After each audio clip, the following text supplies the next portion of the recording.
got the England squad in front of me, guys. It was announced earlier this week by Gareth Southgate. Ivan Toney, obviously called up for the first time. He was poor today, I've got to say, against Arsenal, but I guess he was due a bad game. But what about the omissions from this squad? Anybody, particularly Darren Ambrose, that you feel should be in there? I'll put Jadon Sancho forward. I don't understand on form why Jarrod Bowen has got the nod ahead of Jadon Sancho after their respective starts to the season. Anyone you want to chuck in there? James Maddison. I think he deserves not just this time. I think the last time before. I think he's consistently playing fantastically well, particularly this season in a Leicester team that are not doing great whatsoever. He is the shining light at the moment. What did he get? 12 goals last season, I think, in the Premier League. His assists are a fantastic 8 last season. I think if you look at the midfielders, Jude Bellingham, different kind of player, I know that, but Mason Mount, look, he had a great season last season, but in terms of how they're playing now, he's been off it. Maddison has probably been the best English midfielder in the Premier League, in my opinion, in a team that are not playing well at all. So I think he should at least get in the squad, and given an opportunity to try and make the World Cup squad. He was asked again, I mentioned his chat after the Leicester Spurs game, he was asked about that and he handled it really well, actually, very mature. Just said, look, I've just got to keep doing what I do and the England stuff will come if it comes. So I think he deserves an honourable shout. Harry Maguire can't get in the Manchester United team, came on in Europe in midweek, looked a nervous wreck, I thought, in the last couple of minutes of their game. Shocker Man United supporter jumping on their players. Cool, go on, sorry, continue. Go on, man. But he's in the squad. Luke Shaw is in the squad, even though he's not Manchester United's first choice left back. Is it right that a player who isn't first choice for their club will go to the World Cup? Because surely that's what's going to happen now with both Maguire and Shaw. Is that right? And that was what we talked about this off air. I think that's what his hardest things it's going to be. It's going to be balancing the players that have done well for him but is not playing for their current club. So as a manager, and again, listen, we're not managers and we can only talk from our perspective, but if a player hasn't done anything wrong for you and they've always been there, and they've always played well for you when you picked them, but they're not playing for whatever reason at their current club, do you keep going with them? And that's just the balance. Literally, that's the balance he has to try and do. Do I think it's right? I think if you've always picked somebody and they've always done well for you, pick them. Yeah. That's mine. I think that's what I would do. And I get it. You have to. There's certain areas where you've got to be like, look, I have to play him because on form I just can't let him go. But I think if they've always done well for you, then boy, man, you live and die by your decisions. Exactly as you said, and every manager is the same. You have a core of players that you trust and you rely upon, and if they never let you down, it's easier at club level because you can play them every week and that's your players. But as an international manager, he's exactly the same. Like you said, Maguire, Shaw, these are players that have done very well for England. In fact, Maguire probably plays better for England now than he does for Manchester United. That's because most of the time they play San Marino and Moldova. Let's get real about this. Not really. They made the Euro final and the World Cup semi-final. Yeah, but who did they play? They got there, man. They got there. Yeah. And these were the players that were involved, and that's why he trusts them. Now, the issue he has got is if he does take them, if Harry Maguire, which I think he will, it's particularly in Europe, but if he doesn't play a lot of Premier League games and then goes and starts for England and plays poorly, then Gareth Southgate has a lot of questions to answer. Of course, but tournament football is different from week in, week out football. And I think that's what he comes into play. And there is a mentality that you're bringing in these players. We've talked about Connor Cody. We've talked about there's characters and mentalities that you bring into your squad that makes your team play better. Yep. But again, listen, you're right. If he's got to make decisions, if they are not playing and then they come in and they get knocked out, then boy, he's going to have to answer to it. You know what I'm saying? Why I say about the core players, because there's some players that you have to get in there on form, on their club form. Obviously, Maddison isn't one of those players, no matter how well he plays.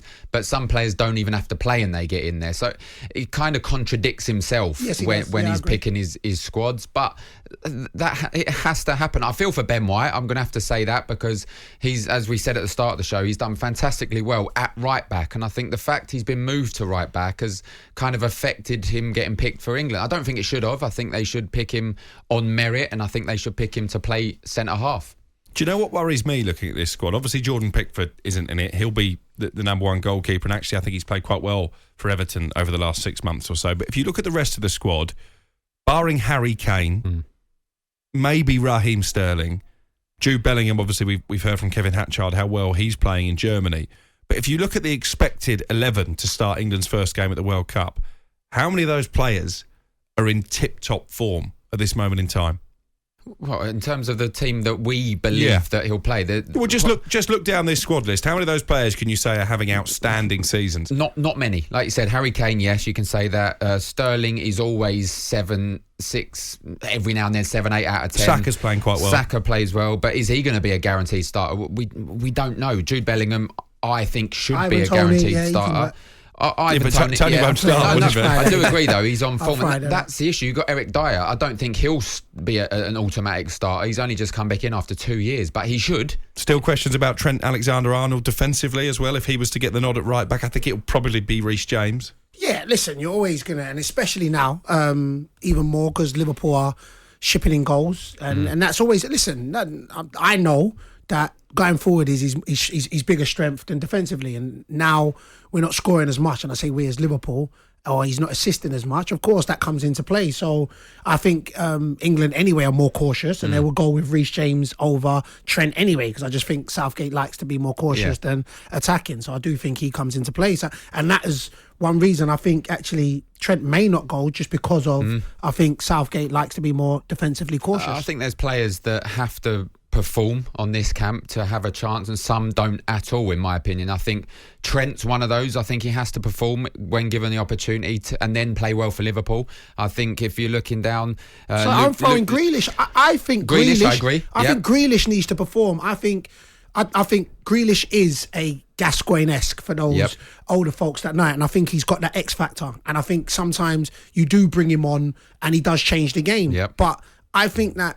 Not that he's resting on that, but I think he has to perform for City. I think now he's getting the nod to play for City week in, week out. And I think his goals and assists has to show that, rather than it just being his name getting called up for England. That's mine. I think we give more, let's say criticism. I think we qualms, even you, Crooks, when you were talking about maybe Sterling. And I think Sterling, for me, is more consistent in the sense of what he's done for England and what he's doing for Man City and Chelsea than what Grealish is doing at the moment. So I think Grealish has to perform to be able to start, definitely. Yeah, Jarrod Bowen as well. I think he has to perform to even stand a chance of getting... But there's other players. Connor Cody, I don't think has to perform. I think he is on the plane, no matter what, because we spoke about earlier, the character. I think Harry Kane, look, he's on the plane, no matter what. So it doesn't matter if he don't score till Pickford's World Cup. not even there, obviously injured. He's on the plane. So there's certain people, it doesn't really matter. I think Harry Maguire. I think Harry Maguire, he's on the plane. if he don't play again till the World Cup, he's still on the plane. Yeah. That's what I think. Calvin Phillips, we think has been forced to pull out injured. We know he's been forced to pull out injured, and actually is a doubt for the World Cup itself. How can he be in there anyways? Play 20 minutes in the Premier League for Manchester City this season. That can't be right, can it? Yeah, listen, I'm the same. I think if he's only played 20 minutes up until the World Cup, I actually, it's not enough football. Game football, then we'll all know there's difference between training and playing games. And we're talking about competitive games at the elite level. So if he only plays 20 minutes, I don't think he can. You can't have your main, and he was one of, but then it's such a hard thing because he was one of England's best players. So he hasn't let down Gareth Southgate. And I think just that's what it comes down. I think there's a comfortability as a manager that you just know when I go to battle or when I go to war, these players I can kind of rest my hat on them. If they do it, then it's another question. But that's what I'm going into games. And listen, it's a hard thing as a manager. There's criticism either way. And there'll be more criticism, in my opinion, if he picked a whole new squad and they didn't bond, didn't gel, didn't get on well, and went out in the group stages, and there would of this. Either way, he's getting criticised if they don't do as well as every English supporter want them to do. That to me just looks like a pretty uninspiring squad. We will find out Italy against England live from the Nations League on talkSPORT this Friday. Adrian Durham in the chair, commentary from Jim Proudfoot and the former England defender Stuart Pearce. That's this Friday, 7:45 on talkSPORT.